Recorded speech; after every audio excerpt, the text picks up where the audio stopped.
seguir, Ponto a Ponto. Apoio Unifacisa.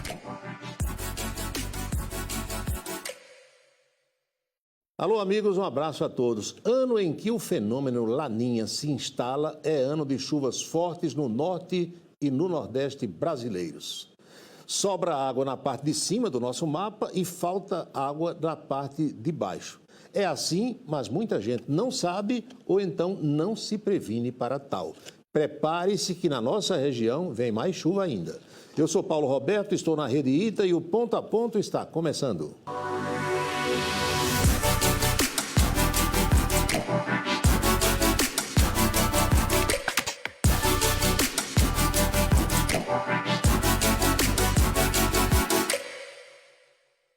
O nosso convidado da semana é o Dr. Geraldo Medeiros e o assunto é saúde.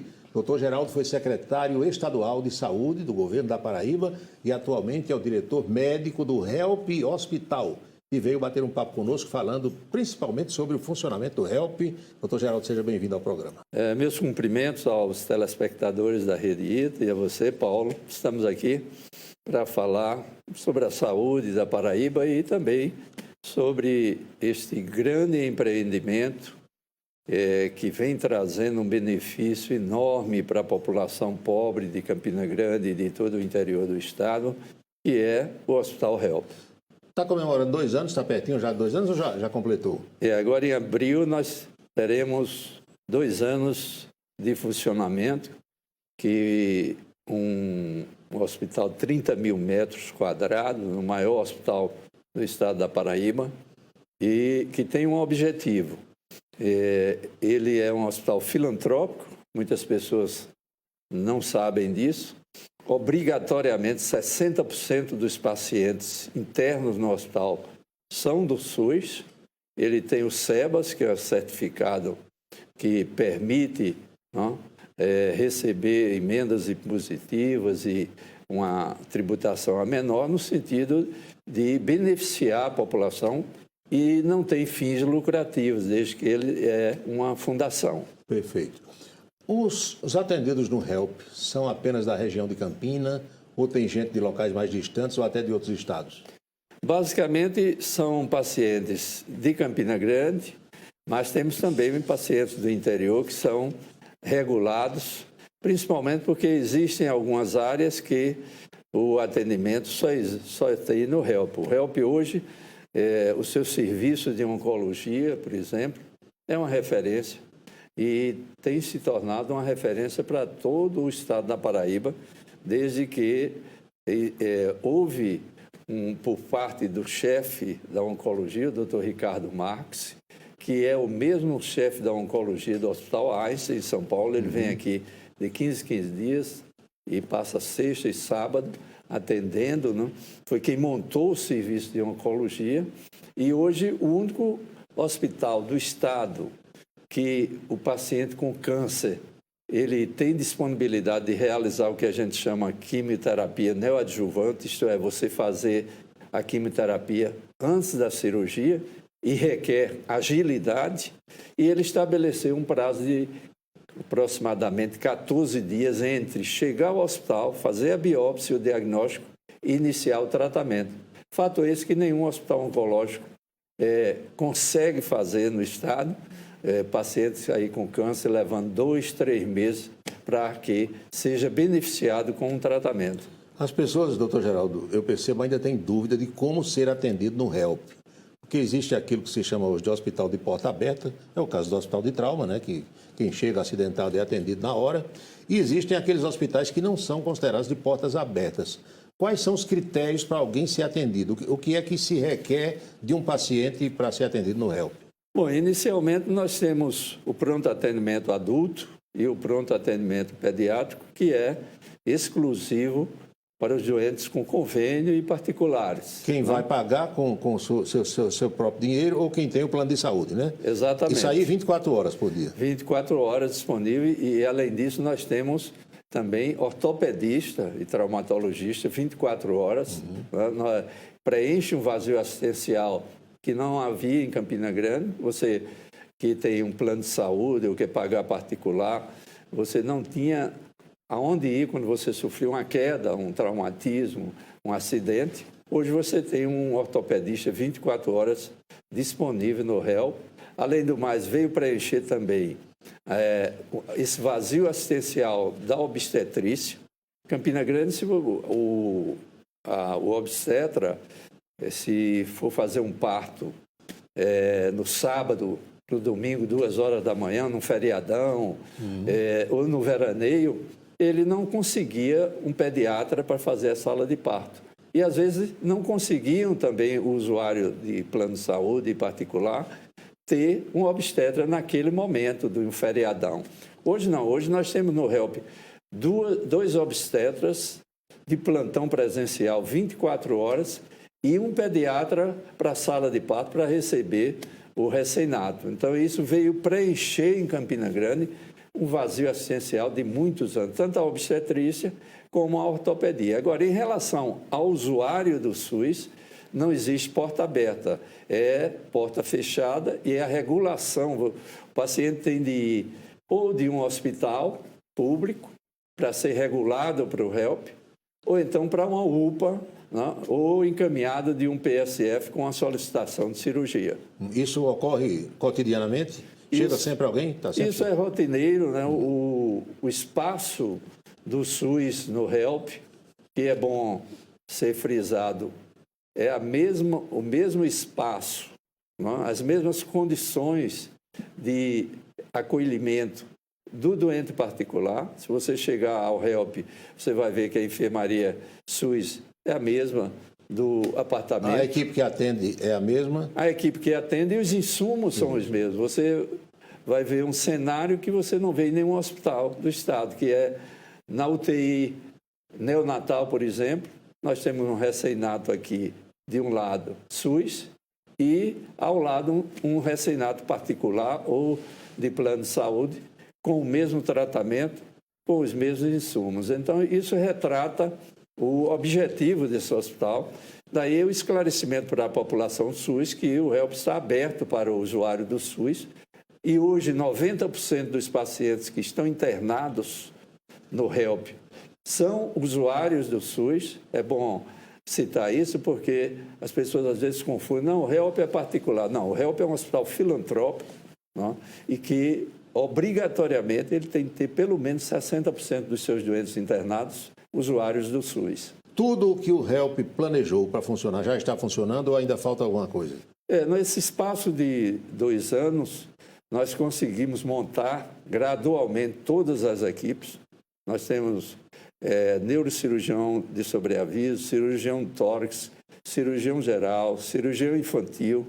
Nós temos o CDI, que é o Centro de Imagem, com um movimento muito grande, quer dizer, você precisa fazer uma tomografia, uma ressonância de urgência ou qualquer tipo de exame, às vezes no final de semana, no feriado, e as clínicas radiológicas estão fechadas, o HELP está disponível 24 horas para a realização desses exames. E o paciente que está internado, ele não precisa sair de lá para fazer esses exames em canto nenhum, né? Tem tudo lá. Essa é outra vantagem do HELP, né, em que, como ele dispõe de ressonância magnética, tomografia computadorizada, quimioterapia, radioterapia, braquiterapia e todos os equipamentos disponíveis, não há necessidade do que ocorre em outros hospitais do doente ter de ser remanejado para uma clínica radiológica para fazer uma ressonância magnética.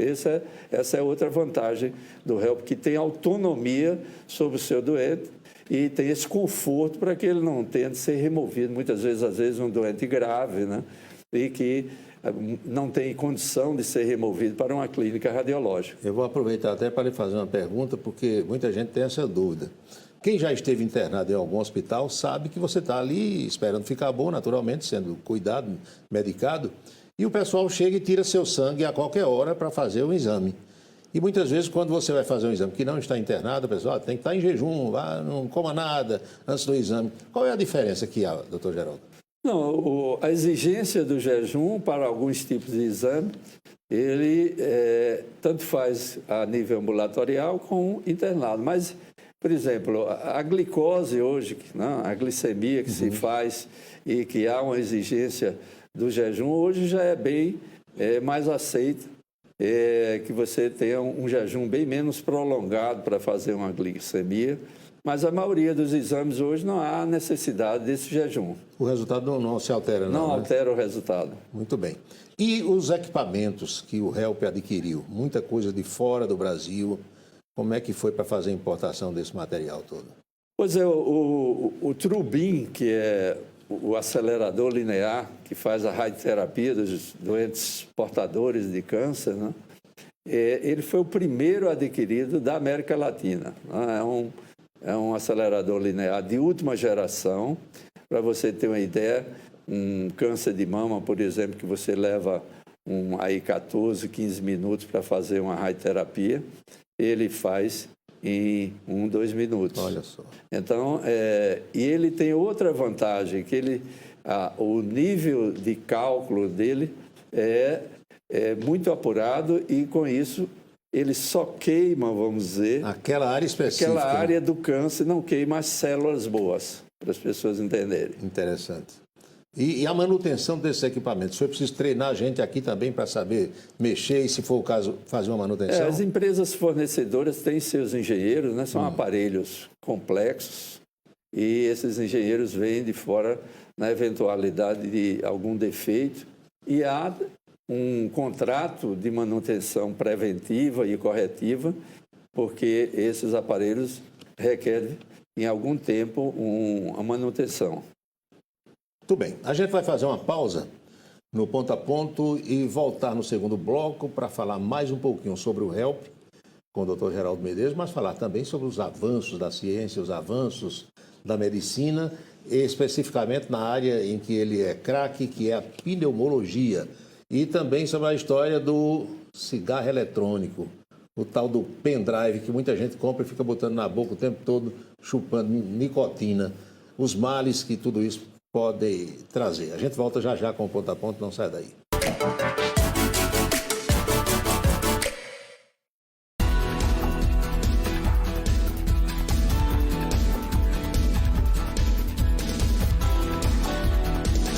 Enquanto o mundo gira, a notícia chega primeiro aqui para deixar você bem informado. Camisa 10, o blog do Paulo Roberto. Acesse www.camisa10.net.br. Há inúmeras barbearias por aí, mas o que fazemos? Cortes precisos, barbas alinhadas, cabelos, estilos ou piadas mais engraçadas. Não estamos trabalhando apenas com o cabelo, estamos mudando o estilo e a autoestima dos nossos clientes. Temos todas as ferramentas para que você faça da Yankee a sua barbearia. Porque o que fazemos é mais do que um corte de cabelo. Vem ser Yankee. Agende seu horário. Quer saber como a pós-Unifacisa vai transformar a sua carreira? Atualize seus conhecimentos, descubra novos caminhos e oportunidades. Aprenda com os melhores, aprenda com quem faz. Coloque seu conhecimento em prática com estratégias avançadas que fazem a diferença. Viva a potência de um ecossistema de conexões e oportunidades. Unifacisa, transforme sua carreira, lidere o futuro. Estamos de volta com o Ponto a Ponto. O deputado paraibano Hugo Mota, presidente da Câmara dos Deputados, e o presidente do Senado, Davi Alcolumbre, eles vão viajar com o presidente Lula nas visitas que os brasileiros farão ao Japão e também ao Vietnã. Os três, Lula, Alcolumbre e Hugo Mota, devem voltar dessa viagem afinados em relação a muita coisa que o governo pretende aprovar no Congresso Nacional. Congresso que aprovou na quinta-feira, agora, o orçamento, depois de mais de 3 meses de atraso. E aprovou depois que tudo em relação às emendas foi negociado. Mais de 50 bilhões de reais em emendas parlamentares, tudo contido no orçamento que foi aprovado, como disse, com mais de 3 meses de atraso. Doutor Geraldo Medeiros, estrutura, equipamento, a gente falou um pouquinho do HELP, mas eu quero que o senhor se refira ao conceito que o pessoal de fora que vem aqui tem e fica em relação ao hospital. O senhor falou que o homem da oncologia do Einstein vem aqui, ele e outros que têm visitado, que é que eles saem falando, digamos assim. Eu tenho acompanhado muitos médicos e, recentemente, essa semana, nós acompanhamos o transplantador de fígado, Dr. Cláudio Lacerda, que foi contemporâneo nosso na Federal de Pernambuco. E ele é um homem que hoje é uma referência em toda a América Latina. Ele tem 1.812 transplantes de fígado e reside em Recife. Ele esteve aqui, nós fomos com ele mostrar o HELP e ele olhou, viu todo o hospital, disse, é coisa de primeiro mundo.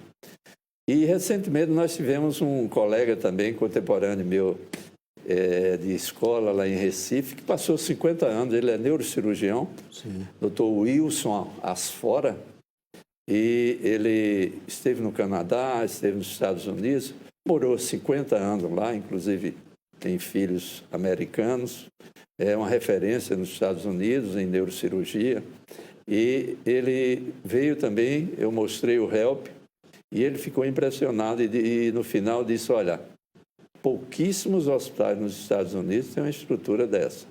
Então, é um motivo de orgulho para Campina Grande, né, ter uma edificação desse porte e não só a edificação, mas também ao que ele se propõe, quer dizer, beneficiar indistintamente toda a população, tanto a pobre como a rica, como classe média, e por isso que ele é um hospital filantrópico e que tem atendido hoje, desde a sua fundação, a média de 90% dos pacientes internos no HELP são suíços. E a questão das parcerias, o senhor falou aí dessa parceria com o Albert Einstein, o oncologista está vindo, tem parceria com outras instituições?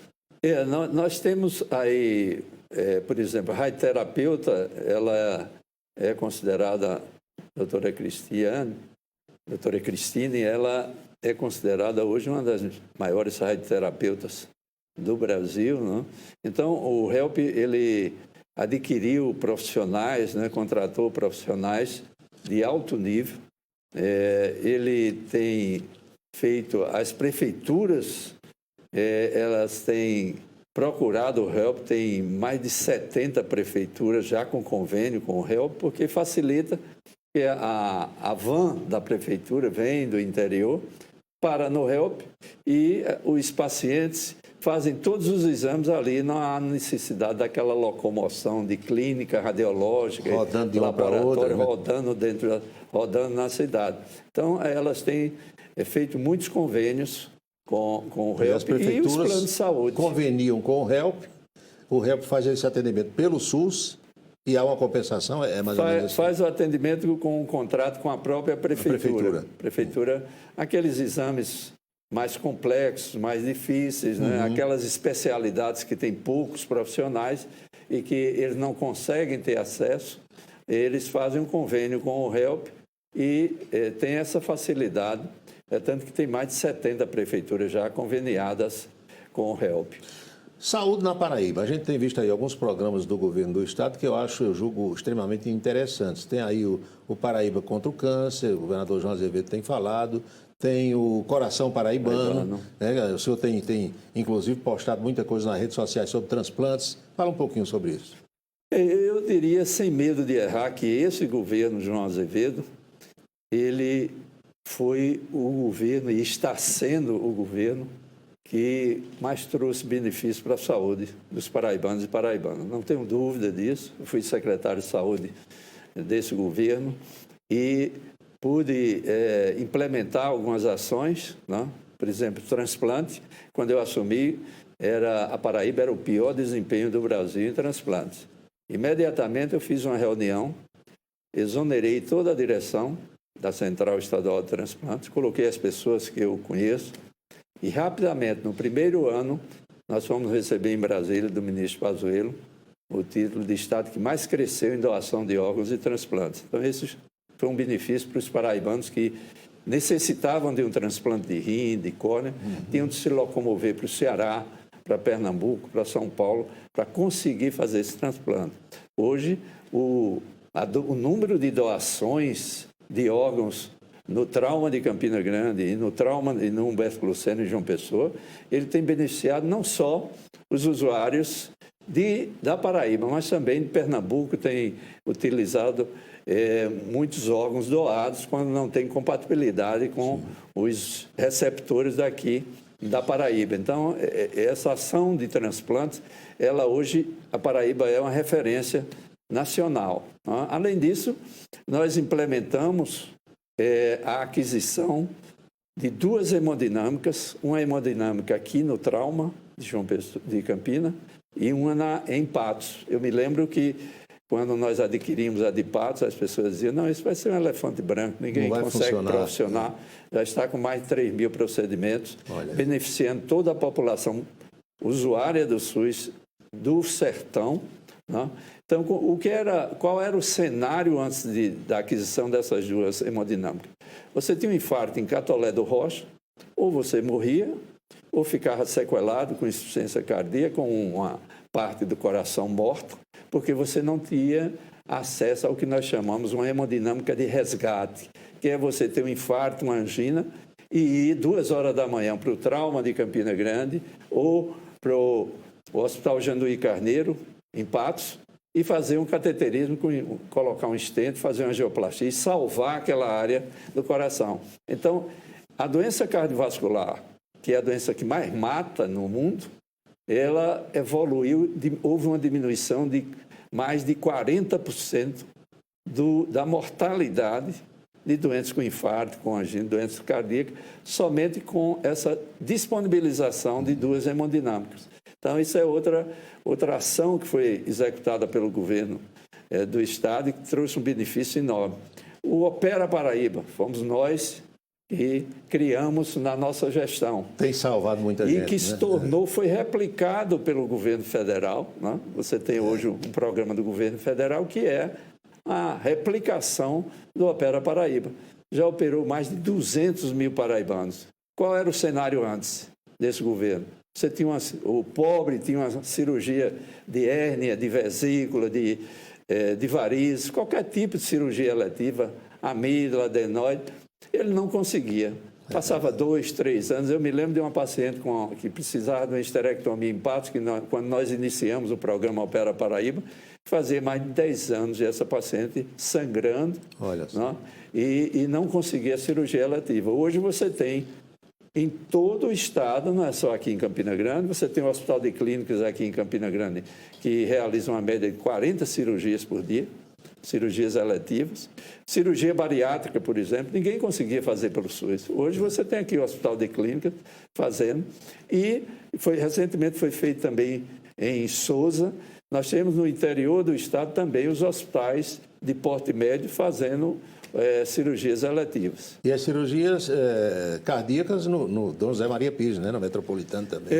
As cirurgias de alta complexidade, neurocirurgia, né? As cirurgias cardíacas, ela tem sido feita no Metropolitano. Inclusive, hoje, é o único hospital do estado da Paraíba, é o Hospital Metropolitano, que faz transplante cardíaco. Né? O HELP, brevemente, nós estamos focados esse ano em fazer o primeiro transplante cardíaco de Campina Grande, porque nunca houve em Campina Grande um transplante cardíaco. Pois bem. E a questão das doenças respiratórias? Essa mudança de clima acaba afetando muita gente, os hospitais, os postos de saúde ficam cheios. Como é que os senhores têm acompanhado tudo isso? Nós entramos no outono, né? Que é uma estação que quase nós não percebemos na nossa região, mas estamos no outono. Depois vem o inverno. E esse período em diante aí começa a aumentar o número, principalmente de crianças, né? Com infecções respiratórias e algumas evoluindo para pneumonias graves e com derrame pleural, com empiema pleural, que nós chamamos, que é pus na pleura. E essas crianças têm de ser operadas.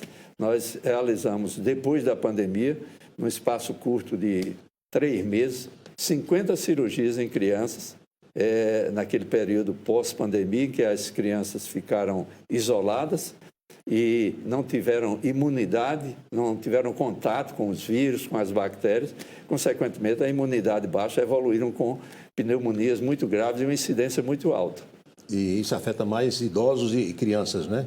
É a população mais vulnerável, né? E tem mais um agravante, é que após a pandemia houve uma baixa adesão à vacinação, né? As fake news, né? Os negacionistas, aquelas pessoas que criavam informações erradas em relação às vacinas, elas contribuíram muito mal para a adesão das pessoas às vacinas. O Brasil era uma referência mundial com sua campanha de vacinação, com mais de 20 tipos de vacina, e hoje nós temos aí o ressurgimento do sarampo e de outras doenças que estavam erradicadas do país, porque as pessoas não estão cumprindo o que a campanha de vacinação preconiza. Doutor Geraldo, para a gente encerrar, o senhor também tem abordado muito a questão do uso desse tal de cigarro eletrônico aí, principalmente em relação aos jovens, né? Porque isso causa muito problema. Por favor. Isso é mais um exemplo de que o dinheiro, né, ele se sobrepõe à consciência humana. Quer dizer, a indústria tabágica criou essa ilusão de que você utilizando os vapes, os cigarros eletrônicos, você gradualmente iria abandonando o vício. É justamente o contrário. Vicia mais ainda, né? O vape ele tem 100 vezes mais nicotina do que o cigarro comum, né? E com isso você utiliza 5 vezes, você já é um viciado. E de difícil abandono. Então isso é uma tragédia nacional.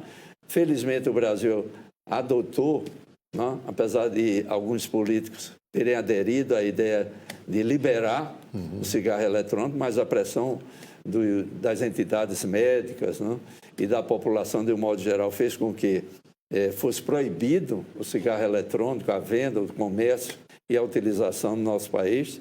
E essa é uma realidade. O Brasil também era uma referência mundial no abandono do tabagismo e, com isso, com o surgimento do vape, surge essa preocupação e nós teremos esse cenário de pacientes com 30, 35 anos, daqui a 10, 15 anos, com câncer de pulmão, com enfisema pulmonar por conta da utilização do vape. Nós tivemos recentemente no HELP uma paciente de 19 anos que chegou em insuficiência respiratória, ficou em ventilação mecânica 12 dias, paciente jovem, e que não se descobria o que era.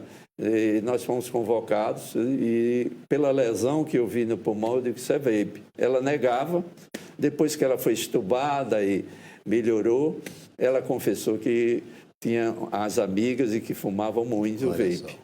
Doutor Geraldo, muito obrigado, por ter vindo ao programa.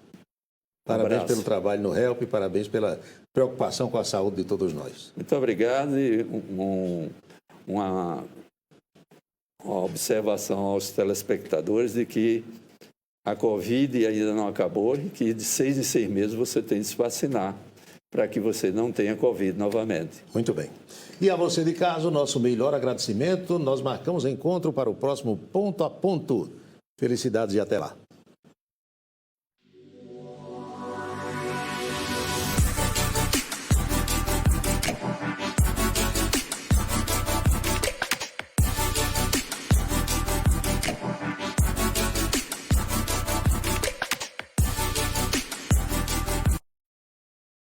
Apoio Unifacisa.